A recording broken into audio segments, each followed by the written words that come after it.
KSOP Ambon pastikan keamanan pemudik jalur laut.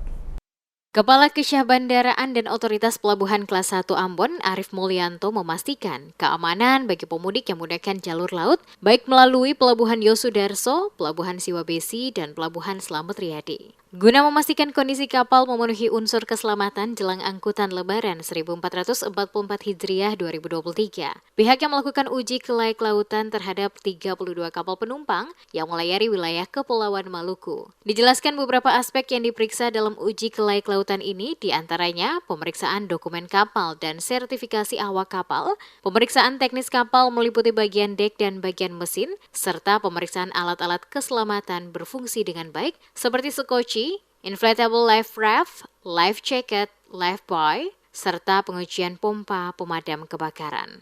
Dari hasil pemeriksaan kapal, menurutnya secara umum kapal dalam kondisi baik dan siap melayani penumpang. Arif mengatakan Pelabuhan Yosudarso Ambon selalu menjadi pelabuhan terpadat saat angkutan Lebaran, sehingga faktor keselamatan harus selalu diprioritaskan. Pihaknya berkomitmen untuk selalu memastikan kondisi kapal dan alat-alat keselamatan dalam keadaan baik, sehingga dapat digunakan jika sewaktu-waktu terjadi kondisi darurat.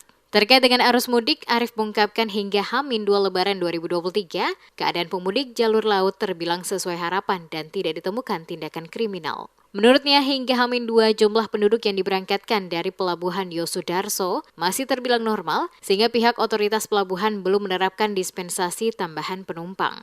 Pihaknya mencatat terjadi peningkatan jumlah penumpang ke arah Indonesia bagian barat. Kan dalam angkutan Lebaran ini semua sudah dilakukan uji kelayakan dan semuanya memenuhi. Ada 32 kapal yang sudah diuji dan semua digunakan untuk masyarakat.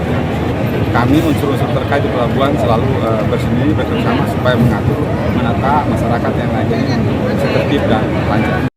Pantauan DMS Media Group pada Kamis 20 April siang. Dalam data sementara, jumlah penumpang yang berangkat menggunakan KM Ngapulu dari Pelabuhan Yosudarso menuju Namlea, Bau-Bau, Makassar, Surabaya, dan Tanjung Priok tercatat 1.990 orang. Kapal Ngapulu ini merupakan kapal terakhir yang melayari arus mudik ke arah barat.